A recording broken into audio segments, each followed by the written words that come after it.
The train was speeding. People screamed. And then, without warning, she pushed her own mother off the moving train. Why would someone do something so cruel? The answer started 18 years earlier. Before we begin this story, where are you watching from? Comment below and enjoy. The train thundered along the tracks, cutting through the quiet countryside like a metal serpent. Inside, passengers were caught in a moment of stunned chaos. A woman had just been pushed from the open carriage door, not by a stranger, not by a thief or a madman, but by her own daughter. People stood frozen in shock, some screaming, others rushing toward the door, eyes wide with disbelief as the train began to slow, screeching to a halt. The air inside the train car grew thick with tension. A security officer rushed toward the young woman still standing by the open door, her face pale but unreadable. She made no attempt to flee, no effort to explain. She simply stood there, hands trembling, staring into the wind.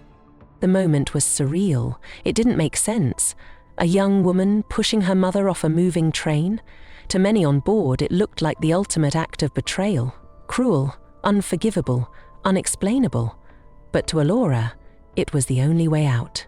The only way to end the life that had been nothing but a prison since the day she took her first breath.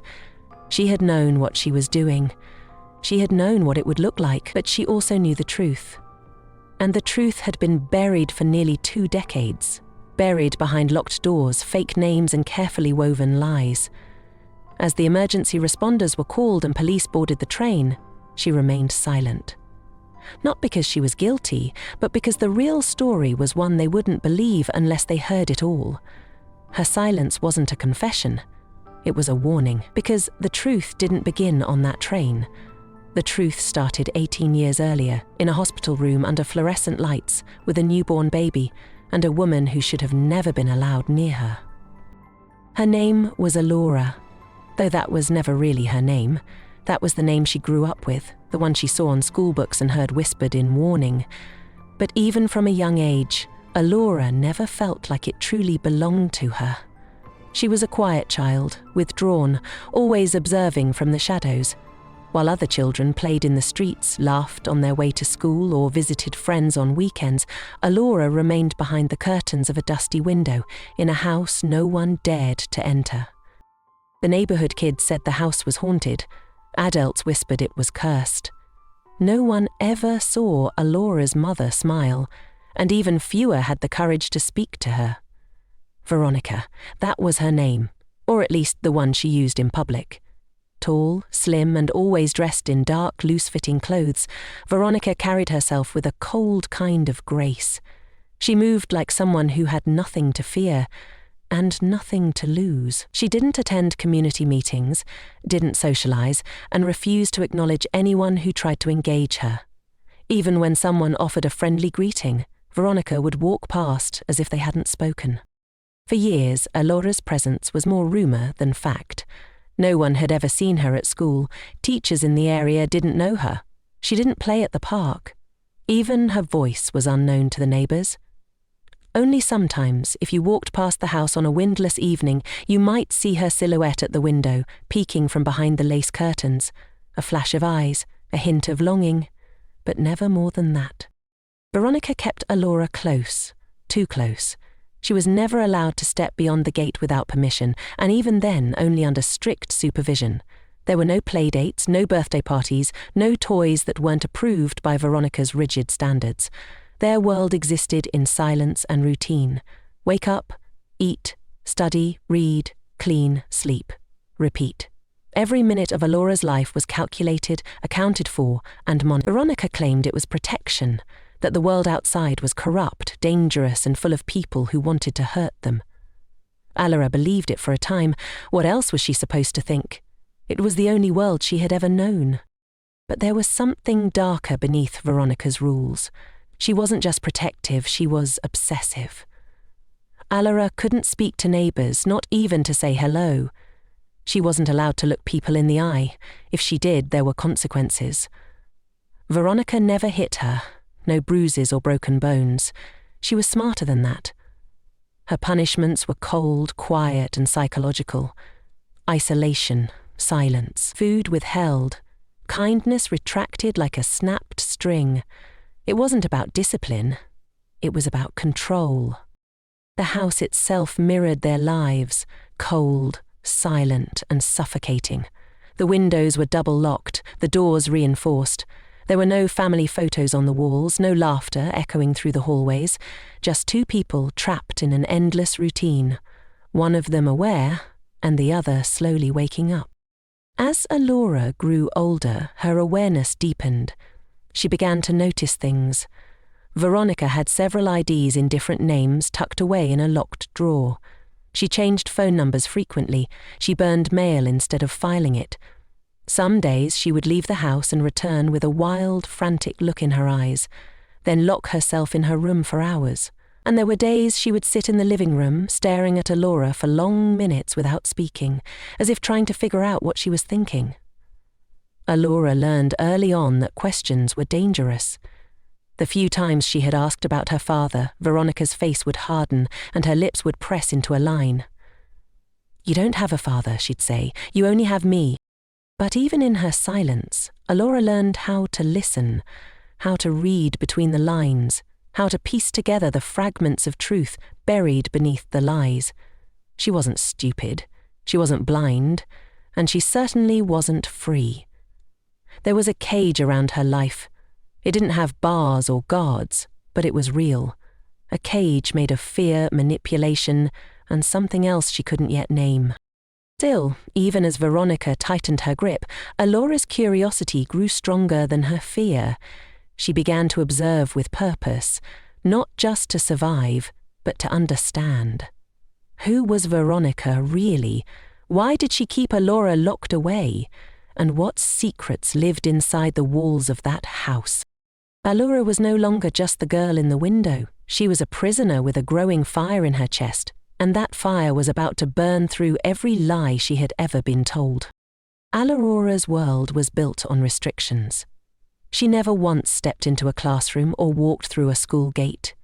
Education, Veronica insisted, was best handled at home, where she could be safe. At first, Alora didn't question it. Her lessons were delivered at the kitchen table, using worn-out textbooks Veronica brought home from who knows where. Math, basic science, some grammar, enough to make her literate but never empowered. History was limited to vague generalities. Geography didn't exist in her curriculum, and subjects like government, art, or even social studies were completely avoided. Her only classmates were silence and the sound of a ticking wall clock. Her only teacher was a woman who corrected every answer with a cold stare and punished every question with tighter rules. Veronica didn't teach to inspire, she taught to control. Her teaching style wasn't encouragement, it was indoctrination. The world outside, she said, was filled with people who wanted to corrupt her, kidnap her, or poison her mind with lies. "I protect you from all that," she often said, followed by the ritual offering of bitter tea. It tasted like herbs, but it left Alora drowsy, detached, and sometimes confused. She thought it was normal. She thought that was love. As the years went by, Alora's curiosity grew. She saw children walking to school from her upstairs window. They wore backpacks and smiled at each other. Sometimes she caught glimpses of yellow buses and laughter. Something inside her stirred, longing mixed with envy. She began to wonder why her life was so different. And every time she asked, every time she dared utter the words, "Why can't I go to school?" Or, "Do I have a dad?" Veronica's eyes would narrow like a shutter closing on a lens. The answers were always short and sharp. "Because it's not safe. Because I said so. You only have me." Sometimes there would be silence instead of answers. Ice-cold silence that stretched for days. Veronica wouldn't speak to her, wouldn't cook for her, and wouldn't even look at her. It was a punishment more powerful than shouting, more suffocating than any locked door. And so Alora stopped asking. Out loud, at least. But inside, her mind was still asking. And then came the discovery. It happened on a quiet Tuesday morning. Veronica had gone out for one of her mysterious errands, and Alora, now 16, took the rare opportunity to explore parts of the house she was normally forbidden from touching. The master bedroom had always been off limits, but curiosity had burned long enough. Heart-pounding, she pushed open the door and stepped inside. It was colder than the rest of the house, both in temperature and in energy. The bed was made with military precision, no personal items, no decorations, only a single chest of drawers and an armoire. She began to search, carefully, quietly. And that's when she found it, the box under the bed. Small, metal and rusted at the corners, it was covered in dust and tucked deep into the shadows. It was locked, but the lock was old, and with a hairpin and determination, Alora pried it open.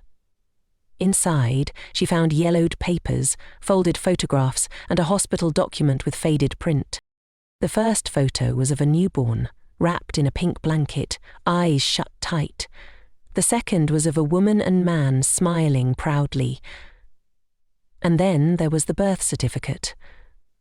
Alora's breath caught as she read the name. Name, Sandra Rivera. Mother, Isabel Riviera. Father, Gabriel Rivera. Hospital, St. Mercy General. She stared at the paper, her hands trembling. The name wasn't Veronica's. It wasn't Alora. It was Sandra. A name she had never heard in her life, but somehow it made her chest tighten with recognition. It felt right, like something buried deep inside her had just woken up. Sandra Rivera? Was that her? Was that who she was meant to be? For a moment she couldn't move. The room seemed to spin. She had always felt like a stranger in her own skin, and now she understood why. Everything she'd known, her name, her life, her mother, was built on a lie. The woman who had raised her, who controlled every breath she took, wasn't her real mother. She was something else entirely. Alora clutched the birth certificate to her chest, her heart hammering. She had to know more. She had to uncover the truth. The cage she'd lived in her whole life wasn't made of steel or stone. It was made of secrets. But now she had the key. After finding the birth certificate and those faded photographs, something inside Alora shifted. The fog that had clouded her mind for years began to clear. Suddenly, the house that once felt like her whole world began to feel like a trap, an illusion. Veronica, the woman she once believed was her protector, now seemed like a stranger wearing a mask. Alora was no longer just confused, she was furious, she was afraid. And most of all, she was determined. From that day on, she began watching Veronica with new eyes. She noticed everything. The way Veronica flinched when certain news reports came on the radio, the way she double-locked her purse, how she would disappear for hours and return smelling like hospitals and antiseptic. Alora began keeping a journal, hidden inside the lining of her mattress. She documented every detail: what time Veronica left the house, how long she was gone, what clothes she wore, what mood she returned in. She even counted how many cups of tea she was forced to drink and how dizzy she felt afterward. Her observations revealed patterns. Veronica left the house every Tuesday and Friday around noon and returned by sunset. She always carried a black leather folder. Alora wondered what was inside. More forged documents? Old IDs? One Friday afternoon, Alora made her move. She pretended to be asleep in the upstairs room as Veronica prepared to leave. When she heard the front door close, she waited a few minutes, grabbed a scarf, and slipped out the back. Her heart raced as she crept through alleyways and side streets, staying several yards behind. It was the first time in her life she'd ever followed someone instead of being followed. Veronica walked quickly, moving with purpose. She wasn't shopping. She wasn't doing errands. She boarded a bus headed downtown. Alora stayed at the back, head low. They exited at the city's edge, near a small office complex. Veronica walked into one of the buildings, Suite 1-1. Alora found a bench across the street and waited, pulse pounding. 45 minutes later, Veronica emerged with a man. He was tall, middle-aged, and wore a beige trench coat. He didn't seem affectionate toward her. They didn't hug. They didn't hold hands. But they definitely knew each other. Veronica handed him an envelope, thick, sealed, and stiff, like it contained documents. The man looked inside, nodded, and walked away. Veronica watched him go with a stony expression before heading back toward the bus stop. Alora waited until she was sure Veronica was gone before she approached the building. A sign outside read, "Mid-State Identity Processing, Birth Certificates, Name Changes, Records." Her stomach dropped. Inside that envelope, Alora just knew, was her birth certificate. That night, Alora couldn't sleep. She didn't need more proof. She already had the hospital document and photos, but seeing that exchange confirmed something deeper. Veronica wasn't just hiding the truth, she was actively burying it. And now Alora knew how dangerous she really was. If she was willing to manipulate identities, forge documents, and erase someone's existence, what else was she capable of?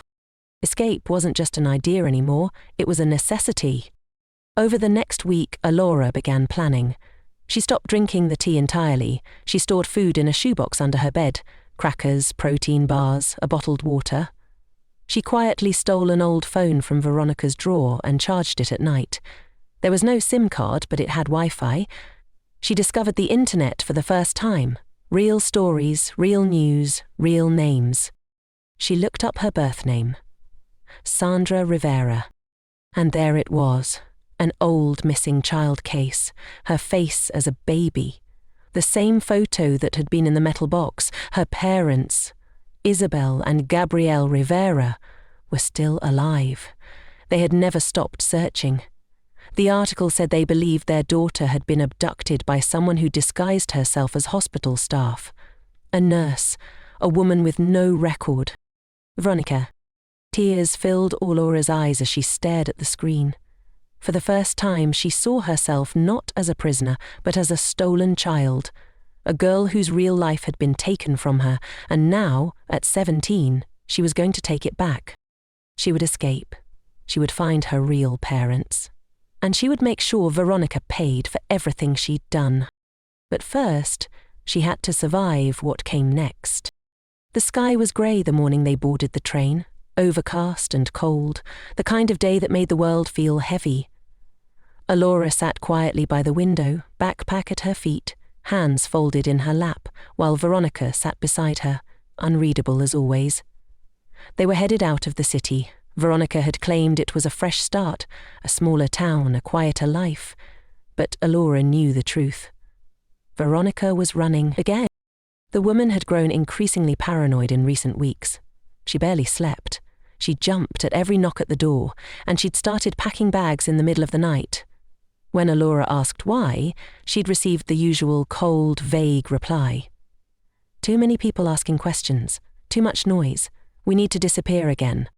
Alora had seen the envelope tucked into Veronica's coat, probably more forged documents, or worse, the syringe she had once overheard her mention on a late-night phone call. Something to calm Alora down if she ever acted out. That day on the train, Alora knew if she didn't act, she might not make it to the next destination. The train rumbled beneath them as it picked up speed, weaving through the outskirts of the city toward quieter, unfamiliar lands. Alora clenched her jaw. She couldn't wait any more. She turned slowly to face the woman who had raised her. "Who am I?" Veronica blinked, as if the question hadn't registered. She tilted her head, her face unreadable. "I found the documents," Alora continued, voice steady despite the storm inside her. "The birth certificate, the articles. I know who I am. I'm not your daughter." For a brief moment, silence fell like a sheet of glass between them. Then, slowly, Veronica began to laugh. It wasn't a joyous laugh. It was hollow, bitter. "You were never supposed to remember," she said finally.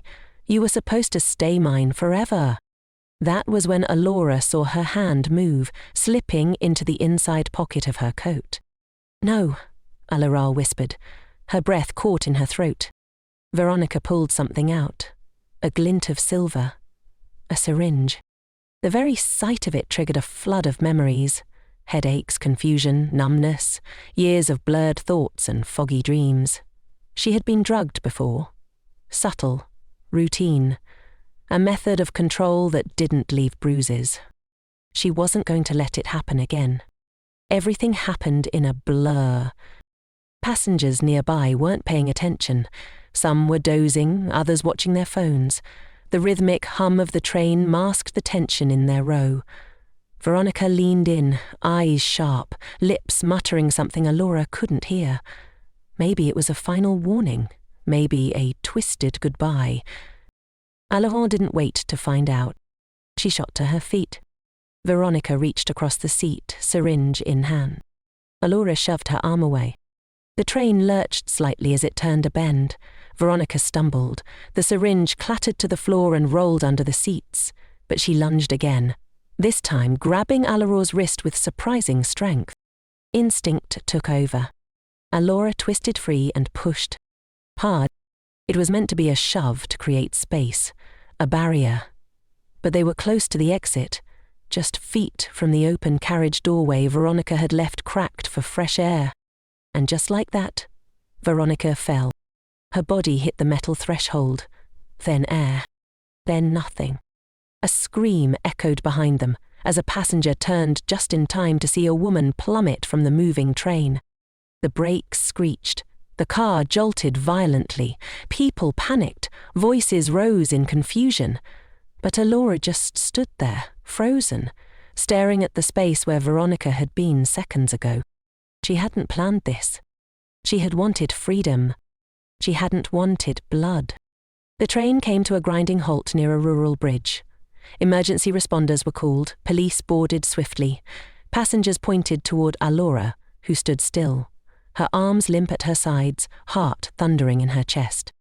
They asked her what happened. She said nothing, because she knew that anything she said would sound insane without the full story. She was handcuffed, arrested. But deep inside, past the fear and the shaking and the guilt, was something new. Relief. For the first time in her life, she wasn't going back home. Because home had never been a home at all. The police station smelled of cold coffee and rain. Alora sat in a metal chair, wrists bound, clothes soaked from the mist outside. Officers moved around her, some glancing her way, others murmuring to each other. She could hear snippets of their confusion. She pushed her own mother off a train. She doesn't look violent. Is she mentally ill? Alora said nothing. Not because she was guilty, but because she didn't trust her voice to be strong enough to tell the story yet. Her body trembled from the trauma, from the years of bottled truth now demanding to be heard. She hadn't slept in 2 days. She hadn't eaten in 1. But she knew this. She was free. And now it was time for the rest of the truth to be freed with her. An officer finally sat across from her. Detective Allen. He looked different from the others, not curious, but concerned. He didn't see a criminal in front of him. He saw a child whose life had been torn apart by someone she should have been able to trust. Is there anyone we can call for you? He asked. Alora hesitated, then spoke. My name is Sandra Rivera, and the woman I pushed wasn't my mother.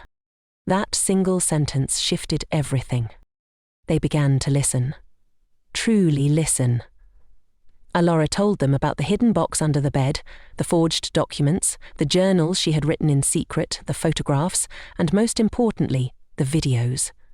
Hours of footage Veronica had recorded over the years, documenting her twisted methods for control, hypnosis, herbal drugging, identity manipulation.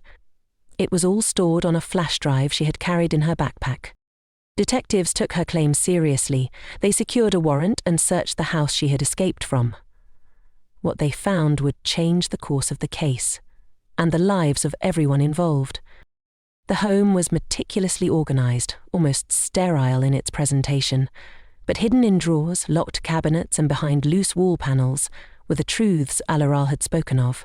Multiple fake IDs with Veronica's photo under different names, news clippings about a baby abducted from St. Mercy General Hospital 18 years ago, a storage bin of old VHS tapes, each one labelled with titles like Memory Conditioning, Session 5, Alora's Vocabulary Reinforcement, and Birthday Control. These weren't just evidence. They were confessions. In one tape, Veronica stared directly into the camera, holding baby Sandra in her arms. She spoke as if to herself. They'll never find her, she's mine now. I've given her a better life than those people ever could. In another, young Alora is seen being told her name over and over again while being rocked in a dimly lit room. Her voice is small, confused. My name is my name is Alora. The videos shattered any illusion of innocence Veronica might have claimed. The detectives dug deeper. Hospital records confirmed that a nurse with Veronica's description had been working as a contractor the day baby Sandra Rivera was taken from the maternity ward. She disappeared the next day. The case had gone cold. Until now. It didn't take long to match Alora's DNA with Isabel and Gabrielle Rivera, the grieving parents who had never stopped hoping. Within days, the truth was not just believed, it was legally validated. Alora had not pushed her mother off that train. She had pushed her kidnapper. The media caught wind quickly. Local papers printed headlines like, Missing Girl Found After 18 Years and Daughter Pushes Abductor Off Train, Uncovers Stolen Identity. Journalists camped outside the police station. True crime podcasters begged for interviews. But Alora stayed silent. She wasn't ready to share her voice with the world, not yet. When Veronica regained consciousness in a hospital bed days later, she was immediately placed under arrest. Her injuries were extensive, but she would live. She never asked for Alora, never demanded to see her. Perhaps even she knew. Whatever twisted love she had once claimed to have for Alora was now buried under the weight of the truth. And Sandra was finally able to breathe. She had lived her entire life in a fabricated reality, carefully stitched together by a woman who had stolen her future. But now, she stood on the edge of a new one. Her real name, her real family, a chance at healing. The nightmare wasn't over. But for the first time, the light of truth had cracked through the darkness. Veronica had survived the fall, but her power was gone. She woke up in a hospital ward, bones broken, wrists cuffed to the rails. No more locked rooms, no more forged names, no more manipulation. Her carefully spun world had finally collapsed. When detectives informed her that Sandra, no longer Alora, had exposed everything, she said nothing. No tears, no outrage, just a quiet, distant look in her eyes, as if even she knew it was over. She didn't ask for Sandra. She didn't apologize. Maybe because she knew there were no words left to say. The trial was swift. The evidence was overwhelming. Video recordings, false IDs, years of documented abuse. Mental health evaluations confirmed Veronica's obsession had evolved into delusion, but she was sane enough to know what she was doing. She was charged with kidnapping, identity fraud, psychological abuse, and multiple counts of child endangerment. The judge called it one of the most calculated and chilling cases of abduction the state had ever seen. Veronica received a life sentence without the possibility of parole. The courtroom was silent as the verdict was read, except for the soft breath of relief from Sandra Rivera. Sandra. It took time for her to adjust to that name. For years, she'd answered to Alora like it was part of her skin, but now, every time someone called her Sandra, it felt like a piece of her life was being returned. Her real name, her real self. Meeting her parents for the first time was overwhelming. Gabrielle and Isabel Rivera had aged through their pain. Wrinkles lined their faces, their eyes ached with decades of longing. But the moment Sandra walked into the room, it was as if no time had passed. Isabel held her without speaking, arms trembling. Gabrielle broke down into tears, repeating the same sentence again and again. "We found you, we found you." At first, Sandra didn't know how to feel. She had been stolen from them as an infant. She had no memories of their warmth, no recollection of their voices, and yet, in their embrace, something inside her melted. Something that had been frozen for 18 years began to thaw. She didn't have to fake love. She didn't have to fear it. It was real. She moved in with them slowly, weekends at first, then longer stays. They didn't push. They didn't expect. They simply waited, allowing her space to rediscover her identity. They introduced her to cousins, childhood friends, even her old bedroom, preserved like a shrine to the baby they lost. The walls still bore soft pink wallpaper, and a stuffed giraffe sat on the shelf, untouched for almost 2 decades. But healing wasn't instant. Sandra struggled with nightmares. She often woke up in cold sweats, expecting to hear Veronica's footsteps in the hallway, the sound of the tea kettle, the quiet command to return to her room. Sometimes she still hesitated before opening a door, her body bracing for punishment. Her therapist called it residual conditioning. Trauma doesn't leave when the trauma ends. It lingers, it hides, it waits. So Sandra started therapy. At first, she didn't speak much. But over time she began to share. About the house, the silence, the lies. About how love and fear had lived in the same body for so long, she didn't know how to separate them. And about that moment on the train. The moment she pushed the only mother she had ever known off a moving train. That memory stayed with her, not as a moment of violence, but as a moment of choice. She hadn't pushed Veronica out of hatred. She had pushed her out of survival, out of the desperate, urgent need to be free. And yet it still haunted her. Because part of her, no matter how twisted the past, had once called that woman Mama. Time passed. She enrolled in college, studied psychology, started volunteering at a support center for trauma survivors. She used her story, not to seek attention, but to show others that healing is messy, that freedom comes with scars, and that reclaiming your name is a process, not a moment. She never visited Veronica in prison, not even once. She didn't need to, because she had already said everything she needed to say the day she let go on that train. Now she lives quietly, peacefully. Her smile is real, her laugh is free. Her parents never stop telling her how proud they are. Sometimes she still wakes up from dreams of the past. But when she opens her eyes, she sees the world she was meant to have, a world of love, a world of truth. And every time someone asks her what it felt like, to push the only mother she ever knew, she gives the same answer. It was the hardest decision I ever made, but it was the one that finally saved me. If you enjoyed this story, please don't forget to hit the like button, comment your favorite part, and subscribe for more amazing stories. Your support helps us keep bringing you new adventures every week. Thanks for watching.